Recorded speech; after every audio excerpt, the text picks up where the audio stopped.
Hi welcome to our channel. Present మనతో పాటు దాము బాలాజీ గారు సీనియర్ జర్నలిస్ట్ ఉన్నారు. వారితో ఒకసారి మాట్లాడదాం. సార్ నమస్కారం సార్. నమస్తే. సార్, ధర్మవరంలో ఒక మహిళ అంటే తన భర్త గే అని వేరే వ్యక్తితో అక్రమ సంబంధం పెట్టుకున్నాడని, నన్ను చంపేయడానికి ప్రయత్నాలు చేస్తున్నాడు, నన్ను బ్లాక్మెయిల్ చేస్తున్నాడు, బెదిరిస్తున్నాడు అంటూ చెప్పడం జరిగింది సార్. ఇప్పుడు ఈ న్యూస్ విపరీతంగా వైరల్ అవుతుంది. చాలా ఇంట్రెస్టింగ్ అంటే విచిత్రంగా ఉందని కూడా అంటున్నారు. అసలు ఏం జరిగింది ఈ ఇష్యూలో సార్, ఏం చెప్తారు? ఇది కొద్దిగా అంటే మన సమాజంలో ఇది కొద్దిగా విచిత్రమైన విషయమే. అంటే ఒక భార్య మీడియా ముందుకొచ్చి నా భర్తకి వేరే అతనితో అఫేర్ ఉంది, వాళ్ళిద్దరు కలిసి నన్ను వేధిస్తున్నారు, వాళ్ళిద్దరు కలిసి నన్ను చంపాలనుకుంటున్నారు అని చెప్పడం అనేది కొద్దిగా సంచలనంగా ఉంది. కొంత విచిత్రమైన స్టోరీ కూడా. మామూలుగా అయితే భార్యలు నా భర్తకి వేరే మహిళతో సంబంధం ఉంది అనేది చెప్తారు, కానీ నా భర్తకు వేరే మగవాడితో సంబంధం ఉందని చెప్పి కేసు పెట్టడం అనేది ఈ మధ్యకాలంలో మనకి అంత తరచుగా కనిపించదు. సో అసలు ఏం జరిగింది, దీన్ని ఎలా అర్థం చేసుకోవాలి, ఇలాంటి ఇష్యూలు కామన్గా ఉంటాయా లేదా, ఇదేమన్నా అరుదైన వింత సంఘటన, లేకపోతే ఇది బయటకు వచ్చింది కాబట్టి మనకు వింతగా ఉంటుందా, అసలు ఇలాగ మగవాళ్ళ మధ్య అఫైర్లు అనేవి చట్టరీత్యా నేరమా, ఇటువంటి విషయాల గురించి మనం మాట్లాడుకుందాం. సో ఇదేంటంటే శ్రీ సత్యసాయి జిల్లా ధర్మవరంలో ఈ సంఘటన జరిగింది. అందులో రామ్నగర్ ప్రాంతంలో తులసి అండ్ దశరథ్ అనే ఇద్దరు భార్యాభర్తలు ఉన్నారు. వీళ్ళిద్దరికీ 13 ఏళ్లకు ముందు పెళ్ళి అయింది. అయితే తులసి పెళ్ళైన ఆమె మాటల్లోనే నేను ఆమె ఏం చెప్పిందో దాన్ని వివరిస్తాను. ఆమె ఏం చెప్పిందంటే, నాకు పెళ్ళైన 5 ఏళ్ల వరకు నా హస్బెండ్ బాగానే ఉన్నాడు. ఆ తర్వాత నేను నిద్రపోయిన తర్వాత అతను నా నగలు చీర కట్టుకొని అద్దంలో చూసుకుంటూ మురిసిపోతూ ఉండడం నేను గమనించాను. నేను గమనించినా కూడా దాన్ని గమనించినట్టే ఉండిపోయాను. ఎందుకంటే దీన్ని ఇప్పుడు అడిగితే గొడవ అవుతుందేమో, ఇది నాకు ఎలా దీన్ని డీల్ చేయాలో కూడా తెలియదు, ఎందుకు ఇలా చేస్తున్నాడు అనేది కూడా నాకు అర్థం కాలేదు. ఇదేదో విచిత్రంగా ఉందనిపించింది. కానీ దీన్ని ఎవరికి నేను చెప్పుకుంటే నా పరువే పోతుంది కదా, నా భర్త ఆడంగులోడు ఇలాగ బిహేవ్ చేస్తున్నాడు అంటే నా పరువు పోతుంది, పుట్టింట్లో కూడా నాకు గౌరవం ఉండదు. అట్లాగే ఇదేమన్నా గొడవ చేస్తే నా చెల్లెళ్ళు ఉన్నారు, పెళ్లి కాని చెల్లెళ్ళు, ఇవన్నీ నేను దృష్టిలో పెట్టుకొని సైలెంట్గా ఉండిపోయాను. ఆ తర్వాత ఇతను కొలీగ్ ఒకడు ఉన్నాడు, మన్సూర్ ఖాన్. వీళ్ళిద్దరు కూడా ఎలక్ట్రిసిటీ బోర్డులో లైన్ మెన్ గా పనిచేస్తున్నారు. వీళ్ళిద్దరి మధ్య అఫైర్ మొదలైంది. దాని తర్వాత ఇతను మా హస్బెండ్ ఇలాగా నా నగలు చీర అలంకరించుకొని అతని పక్కన నేను నిద్రపోయిన తర్వాత అతను వచ్చేవాడు మన్సూరు, వాళ్ళిద్దరు కలిసి నోటిగా పడుకొని వాళ్ళు, ఇది కూడా నేను గమనించాను. కానీ నాకు ఎలా రియాక్ట్ అవ్వాలి, గొడవ వేసుకుంటే ఏమవుతుంది అనేది నాకు తెలియదు. ఒకసారి మాత్రం గొడవ వేసుకున్నాను. గొడవ వేసుకుంటే అతను నన్ను ఇంకా తిట్టాడు. ఇది ఎవరికైనా చెప్తే నేను చంపేస్తామని ఇద్దరు కలిసి నన్ను బెదిరించారు. సో నేను సైలెంట్గా అయిపోయాను. ఏం చేయాలో తెలియదు నాకు. కన్ఫ్యూజ్ అయిపోయాను. ఇంట్లో వాళ్ళకి చెప్పుకోలేను. ఇలాగా వీళ్ళిద్దరూ ఇంకా రెచ్చిపోయి అఫైర్లు పెట్టుకోవడం ఇద్దరు కలిసి ఇలాగ చేయడం మొదలుపెట్టారు. దాంతోపాటు నన్ను అదనపు కట్నం కూడా మా భర్త వేధించేవాడు. మా నాన్న అపోసప్ప చేసి ఇతను కోరికలన్నీ నెరవేర్చేవాడు. ఇలాగా గడుస్తూ ఉంది. ఒక 3 ఏళ్లకు ముందు ఒకరోజు చికెన్ తెచ్చిచ్చి మన్సూర్ అలీఖాన్కు వండిపెట్టు, నాకు బయట పనుందని వెళ్ళిపోయాడు. మన్సూర్ అలీఖాన్ నేను చికెన్ వండుతుంటే వచ్చి వెనక నుంచి పట్టుకొని నన్ను రేప్ చేయబోయాడు. నేను గట్టిగా కేకలేసి బయటకు వచ్చి మా ఇంట్లో వాళ్ళకి ఫోన్ చేశాను. వాళ్ళ పుట్టింటికి వచ్చామని చెప్పి పుట్టింటికి వచ్చేసాను. అప్పటి నుంచి నేను నా పుట్టింట్లో ఉంటున్నాను. అయితే ఈ మధ్య నన్ను ఫాలో అవుతున్నారు ఇద్దరు. మా నాన్న నేను వెళ్తుంటే వీడియోలు తీస్తూ ఫోటోలు తీస్తున్నారు. నన్ను చంపడానికి వీళ్ళిద్దరూ ప్రయత్నిస్తున్నారు. నాకు భయంగా ఉంది, నా ప్రాణాలకు ఇదిగా ఉంది. అందుకని నేను ఇప్పుడు ఎస్పీ సతీష్ కుమార్ని కలిశాను. ఆయనేమో 2 టౌన్ పోలీస్ స్టేషన్కి వెళ్ళమన్నాడు. 2 టౌన్ పోలీస్ స్టేషన్కి వెళ్తే సిఐ రెడ్డప్ప వాళ్ళ ఇద్దరిని పిలిచి కౌన్సిలింగ్ ఇచ్చి పంపించాడు. కానీ వాళ్ళిద్దరు కౌన్సిలింగ్ తీసుకున్నాక కూడా సేమ్ ప్యాటర్న్లోనే నన్ను బెదిరిస్తూ ఉన్నారు. నాకు భయంగా ఉంది, నా ప్రాణాలకి అపాయం జరుగుతుంది, వాళ్ళిద్దరు నన్ను చంపేదానికి ట్రై చేస్తున్నారు, నాకు రక్షణ కావాలి అనేది ఆమె చెప్పింది. సో ఆమె పాయింట్ ఆఫ్ నుంచి చూసినప్పుడు నిజంగా చాలా ప్యాథటిక్ సిచ్యువేషన్ ఆమెదో ఒక మామూలు హస్బెండ్తో పెళ్లి చేసుకొని హ్యాపీగా ఉందాం అనుకుంటే అతను గే అని తెలిసింది. సరే, అది కూడా మనం బయట చెప్పుకుంటే మన పరువే పోతుందని సైలెంట్గా ఉన్నది. కానీ అతను బెదిరింపులు మొదలుపెట్టాడు.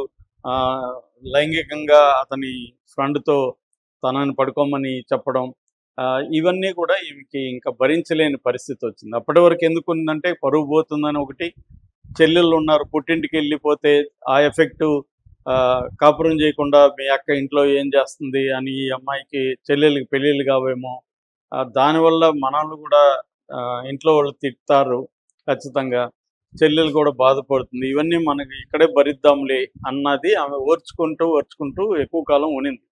కానీ అది ఒక స్టేజ్లో ఓర్చుకోలేని పరిస్థితి వచ్చింది. ఎందుకంటే అతను వచ్చి ఈమెను రేప్ చేయాలనుకోవడం ఇవన్నీ జరిగాయి. దాంతో ఈమెకి ఇంక వేరే మార్గం లేక, విధి లేక బయటకు వచ్చి చెప్పినట్టుగా మనకు అర్థమవుతుంది. ఇక వాళ్ళ స్టోరీ ఏంటనేది మనకు తెలియదు. వాళ్ళ వెర్షన్ వాళ్ళ దగ్గర మనం వినలేదు. అంటే దశరథ్ అతని పేరు, భర్త పేరు, ఇంకొక అతని పేరు మన్సూర్. అసలు వాళ్ళ పాయింట్ ఆఫ్ ఏంటి, వాళ్ళు ఎందుకు ఇది చేశారని.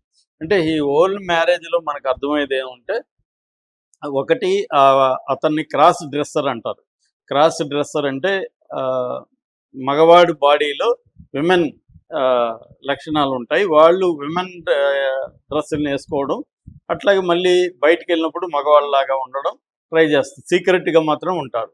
ట్రాన్స్జెండర్స్ అయితే ఏం చేస్తారంటే వాళ్ళు ఓపెన్ అయిపోయి, మగవాడుగా ఉన్న వ్యక్తి ఆడవాళ్ళుగా మారిపోయి ఆడవాళ్ళ బాడీ కోసం కూడా సర్జరీలు చేసుకొని వాళ్ళు ఓపెన్ అయిపోతారు. కానీ ఇలాంటి క్రాస్ డ్రెస్సర్స్ ఏం చేస్తారంటే వీళ్ళు ఓపెన్ గారు, పైకేమో మగవాళ్ళలాగే ఉంటాడు, మగవాళ్ళ లక్షణాలే బయటికి కనబడుతుంటాయి, భార్యతో కాపురం చేస్తున్నట్టే ఉంటారు, భార్యాభర్తలాగే ఉంటారు, కానీ లోపల మాత్రం అతను మగవాడిగా ఉండడానికి ఇష్టపడకుండా అమ్మాయి లక్షణాలతో ఉండడం. క్రాస్ డ్రెస్సింగ్ అంటే వేరే ఆడవాళ్ళ బట్టలు నగలు వేసుకొని ఎంజాయ్ చేయడం, మగవాళ్ళతో అఫేర్ పెట్టుకోవడం జరుగుతుంది. అంటే మనకి దీన్ని సెక్సువల్ ఓరియంటేషన్ అంటారు. సెక్సువల్ ఓరియంటేషన్ అంటే అబ్బాయిని లైక్ చేయడం కావచ్చు, అబ్బాయి అమ్మాయిని లైక్ చేయడం హెట్రో అంటారు. అబ్బాయిలు అమ్మాయిలు ఒకరినొకరు ఇష్టపడేదాన్ని హెట్రో అంటారు. హెట్రో మ్యారేజ్ అంటారు దాన్ని. హోమో అంటే సేమ్ సెక్స్ అనమాట. అమ్మాయిల్ని లైక్ చేయడాన్ని లెస్బియన్స్ అంటారు, అబ్బాయిని లైక్ చేయడానికి గే అంటారు. దీన్నంతా కలిసి హోమో అంటారు. అట్లాగే దీన్ని కంప్లీట్గా LGBTQ+ అంటారు. ఎల్జిబిటీ అంటే ఎల్ అంటే లెస్బియన్, జి అంటే గే, బి అంటే బైసెక్సువల్, టీ అంటే ట్రాన్స్, క్యూ అంటే క్యూర్, ప్లస్ ఇంకా ఉన్నాయన్నమాట. అంటే confusion, non confirmation of sexual non confirmation అని, జెండర్ ఫ్లూయిడిటీ అని రకరకాలుగా పిలుస్తారు. సో ఇవి మనుషుల్లో, అంటే మన దేశంలో ఇప్పుడిప్పుడే ఇవన్నీ వస్తున్నాయి, బయటకు వస్తున్నాయి. ఈవెన్ సుప్రీంకోర్టు కూడా ఆర్టికల్ ఐపీసీ, ఇంతకుముందు పాత ఐపీసీలో ఇండియన్ పేనల్ కోడ్లో 377 అని ఒక సెక్షన్ ఉండేది. ఆ 377 ప్రకారం సేమ్ సెక్స్ని బ్యాన్ చేశారు. అంటే మగవాళ్ళతో అఫేర్ పెట్టుకోవడం, ఆడవాళ్ళు అఫేర్ పెట్టుకోవడం అనేది నేరంగా పరిగణించారు. కానీ సుప్రీంకోర్టు ఆ సెక్షన్ని తీసేసి సేమ్ సెక్స్ అనేది తప్పు కాదని తేల్చేసింది. మగవాళ్ళతో అఫేర్ పెట్టుకోవచ్చు, ఆడవాళ్ళతో అఫేర్ పెట్టుకోవచ్చు, అది నేరం కాదు ఇవాళ. కాకపోతే పెళ్లి చేసుకోవడానికి సెంట్రల్ గవర్నమెంట్ ఒప్పుకోవట్లేదు, ఆ చట్టం మార్చడానికి ఒప్పుకోవట్లేదు. సుప్రీంకోర్టు అది కూడా అడుగుతుంది, పెళ్లి చేసుకున్నాక కూడా ఇవ్వమని సుప్రీంకోర్టు అంటుంది, కానీ సెంట్రల్ గవర్నమెంట్ అయితే ఒప్పుకోవట్లేదు.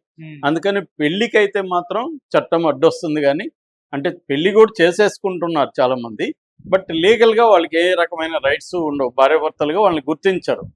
సో కపుల్స్గా గుర్తించరు, వాళ్ళని భార్యాభర్తలు అనకూడదు, కపుల్స్ అనాలి. కపుల్స్గా గుర్తించరు, కానీ అఫేర్ అయితే పెట్టుకోవచ్చు. అందువల్ల ఈ మధ్యకాలంలో ఈ అఫేర్లు బయటకు వస్తున్నాయి. కానీ వీళ్ళ కండిషన్లోకి వచ్చినప్పుడు భర్త ఓపెన్గా డిక్లేర్ చేసి, నేను మన్సూర్ అలీ ఖాను మేమిద్దరం కలిసి ఉంటాము అని ఓపెన్గా డిక్లేర్ చేసి ఈమెకు విడాకులు ఇచ్చేస్తుంటే ఈ సమస్య ఉండేది కాదు.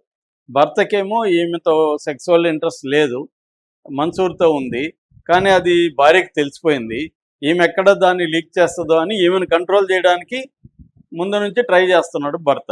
అందుకని వాడిని కూడా సెక్సువల్గా ఎందుకు ఈమె మీద ప్రయోగించాడంటే, వాడికి ఈమె మీద ఏదో కోరిక ఉంది కాదు, కోరిక కాకుండా ఈమెను కంట్రోల్ చేయాలి. ఈమెతో తను కానీ ఈమెను కూడా వసిపరుచుకుంటే ఈమె సైలెంట్ అయిపోతుంది, ఈమెను కంట్రోల్ చేయొచ్చు అన్న యాంగిల్లో భర్త ట్రై చేశాడు.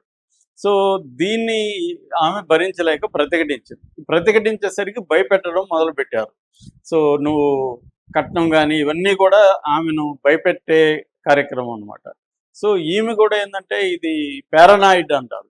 అంటే ఆ భయం అనేది ఎక్కడికి వెళ్ళిపోయిందంటే వీళ్ళు నన్ను చంపేస్తారేమో, నిజంగా వాళ్ళు చంపాలని ప్లాన్ చేస్తారా లేదనేది క్లారిటీ లేదు. పోలీసులు ఏమంటున్నారంటే వాళ్ళు ఏం చంపాలనుకోలేదు, ఈమెను భయపెట్టాలనుకున్నారు అనేది వాళ్ళు చెప్తారు. కానీ ఈమెకు కూడా భయం యాంగ్జైటీ ఏళ్ల తరబడి అంచుకొని ఆమెకు కూడా ఒక పారానాయిడ్ సిచ్యువేషన్ వచ్చేసి ఉండే అవకాశం అయితే ఉంది సైకాలజిస్టులు చెప్పేదాని ప్రకారం. సో దానివల్ల ఆమె కూడా భయపడిపోయి వీళ్ళు నన్ను ఎక్కడ చంపేస్తారా అనేది ఉంది. ఇదంతా ఏంటంటే మన సమాజంలో ఉండే చిన్న టౌన్లలో ఒక వాళ్ళందరికీ లింక్ అయిన సమాజం ఉంటుంది. వాళ్ళు సడన్గా ఇప్పుడు మేమిద్దరం అఫైర్లో ఉన్నాము అని ప్రకటించుకోలేని పరిస్థితి. అది సీక్రెట్గా చేయాలి. సీక్రెట్ చేయాలంటే పెళ్ళి అయిపోయింది. పెళ్ళి దీనే లావెండర్ మ్యారేజెస్ అంటారు. లావెండర్ మ్యారేజెస్ అంటే ఇష్టం లేని ఆడమ్మగ అంటే మగవాడు అమ్మాయిల మీద ఇష్టం లేని మగవాడు అబ్బాయిల మీద ఇష్టం ఉండే ఒక అమ్మాయిని పెళ్లి చేసుకోవడం, లేకపోతే వైస్ వెర్సా, ఇలాంటి దాన్ని లావెండర్ మ్యారేజెస్ అంటారు. అటువంటి ఒక లావెండర్ మ్యారేజ్లోకి వెళ్ళిపోయింది. ఇది నేను పర్సనల్గా ఒకటి చూశాను. ఈవెన్ స్త్రీలు కూడా ఏదో వాళ్ళ ఇళ్ళల్లో ప్రెజర్ వల్ల, నాకు తెలిసిన ఫ్రెండ్ వాళ్ళకి తెలిసిన ఫ్రెండ్ అమ్మాయి భర్తని పెళ్లి చేసుకుంది ఒక అబ్బాయిని. కానీ ఆమెకు ఇంకొక అమ్మాయితో అఫేర్ ఉంది. సో ఆ భర్తతో ఇష్టం లేదు. సో ఆమె చనిపోవాలనుకున్నది. ఒకసారి ఈ అమ్మాయికి ఫోన్ చేస్తే ఈ అమ్మాయి అందుబాటులోకి రాలేదు.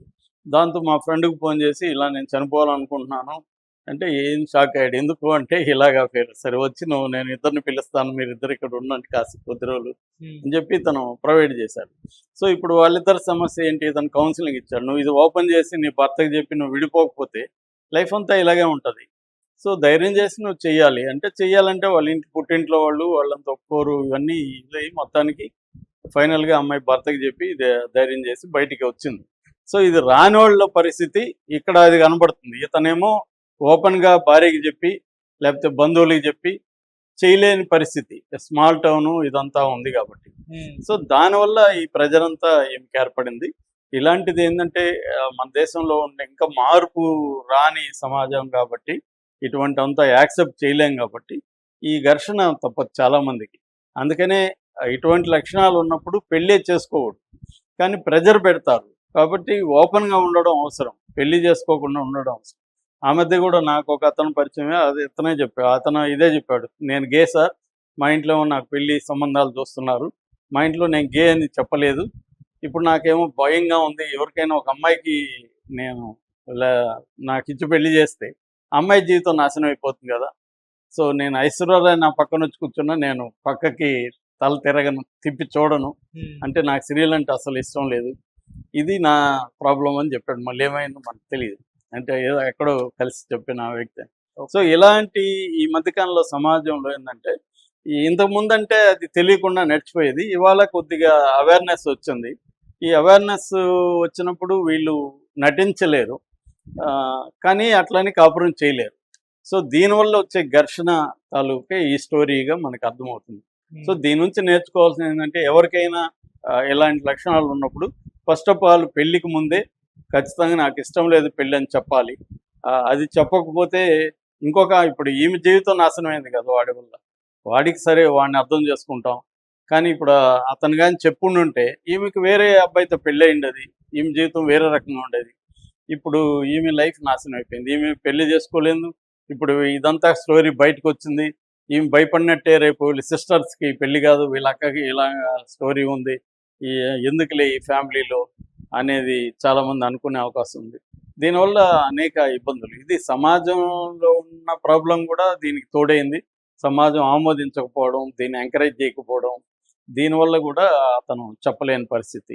దీన్ని పోలీసులు మాత్రమే డీల్ చేసే పరిస్థితి కూడా లేదు. వాళ్ళు ఏంటంటే ఓన్లీ ఈ అమ్మాయికి ఏమైనా కొద్ది రోజులు ప్రొటెక్షన్ ఇవ్వచ్చు, అట్లాగే ఇద్దరికి కూడా కౌన్సిలింగ్ తీసుకోవాల్సిన అవసరం ఉంది సైకాలజిస్టుల దగ్గర. ఈ అమ్మాయి కూడా ప్రెజర్ పెరిగిపోయి ఒక రకమైన యాంగ్జైటీ డిప్రెషన్లో ఉంటుంది. కాబట్టి ఈమెకి సైకాలజీ ట్రీట్మెంట్ కావాలి, అతనికి కూడా కావాలి. అరే బాయ్, నువ్వు నీ ఓపెన్గా ఉండు, దీని మీద